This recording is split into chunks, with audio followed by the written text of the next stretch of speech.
Assalamualaikum warahmatullahi wabarakatuh. Saya Dian Zulfathuriskia dari kelas PKA 2019, jurusan Kimia, Prodi Pendidikan Kimia FMIPA UNESA, akan menjelaskan mengenai gen, ekspresi gen, dan juga aliran informasi genetik.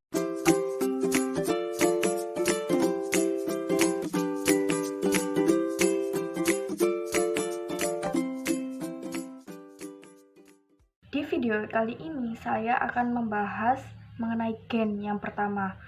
Gen merupakan unit fungsional dalam molekul DNA yang memiliki fungsi untuk sifat keturunan atau sifat genetik tertentu. Nah, dari keseluruhan informasi genetik yang ada di dalam tubuh disebut dengan genom.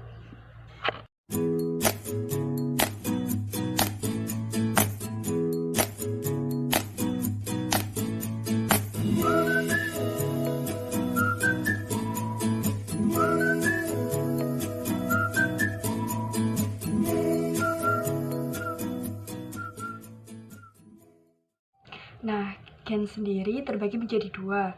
Yang pertama merupakan fenotip kualitatif, yang kedua fenotip kuantitatif.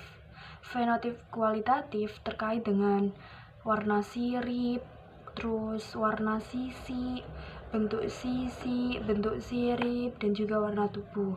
Sedangkan fenotip kuantitatif berkaitan dengan fekunditas, panjang tubuh, berat badan, maupun presentase daging. Untuk selanjutnya, kita akan mempelajari konsep dogma sentral biologi. Konsep dogma sentral biologi ini terjadi 3 tahap. Yang tahap pertama merupakan replikasi, lalu yang kedua tahap transkripsi, lalu yang ketiga merupakan translasi. Nah, pada tahap pertama, replikasi merupakan penggandaan ataupun perbanyakan DNA. Sedikit mengulas pada presentasi atau penjelasan saya sebelumnya, yaitu yang merupakan sifat-sifat sel induk seperti bentuk sirip, persentase daging, bentuk sisi yang dimiliki sel induk tersebut dapat diwariskan kepada sel anak melalui proses replikasi ini. Nah, proses replikasi ini tentunya tidak mudah. Proses ini membutuhkan 3 enzim. Yang pertama merupakan enzim tropoisomerase yang memiliki fungsi yaitu melonggarkan untaian DNA. Yang DNA sendiri merupakan rantai ganda. Lalu yang kedua merupakan enzim helikase. Enzim ini berfungsi untuk membuka pilihan tersebut, membuka rantai DNA tersebut. Lalu enzim yang ketiga merupakan enzim polimerase. Enzim ini memiliki fungsi untuk membentuk komplementer terhadap cetakan-cetakan DNA tersebut. Setelah melakukan replikasi, akan dilanjutkan dengan proses pengekspresian gen atau yang disebut dengan transkripsi. Nah, setelah melalui tahap replikasi atau penggandaan DNA, akan diekspresikan melalui proses yang bernama transkripsi DNA menjadi RNA. Nah, proses ini dinamakan pengubahan rantai ganda menjadi rantai tunggal. Oleh karena itu, transkripsi sendiri memiliki pengertian sintesis RNA dengan template-template gen yang terdapat di dalam untai DNA.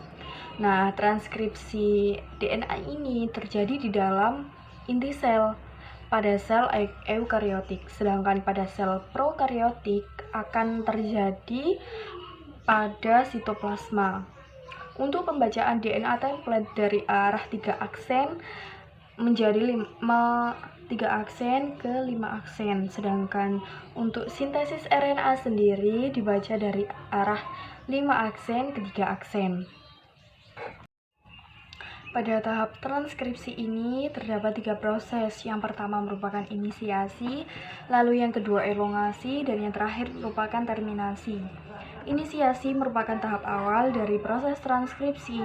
Inisiasi dimulai dengan mencari tempat di manakah tempat yang tepat untuk memulai proses transkripsi. Untuk daerah DNA yang RNA polimerasenya melekat dan memulai proses transkripsi ini, maka disebut dengan promoter. Untuk yang tahap kedua merupakan elongasi atau perpanjangan. Proses pemanjangan ini dengan cara mengikat enzim-enzim beserta kofaktor-kofaktornya pada untai DNA dan membentuk kompleks transkripsi. Untuk tahap terminasi merupakan tahap terakhir dari proses transkripsi.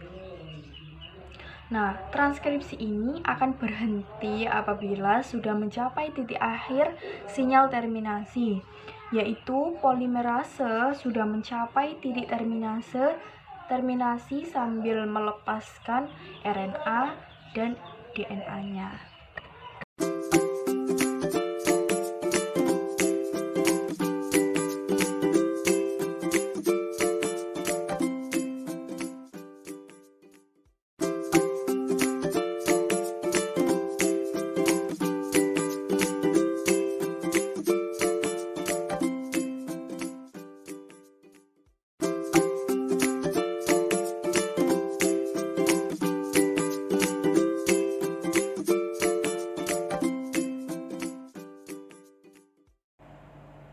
Sekian penjelasan dari saya. Apabila ada tutur kata yang kurang baik dan sopan, mohon dimaafkan. Lalu, semoga kita dapat berbagi ilmu di video selanjutnya. Dan semoga ilmu ini bermanfaat bagi kalian semua. Wassalamualaikum warahmatullahi wabarakatuh.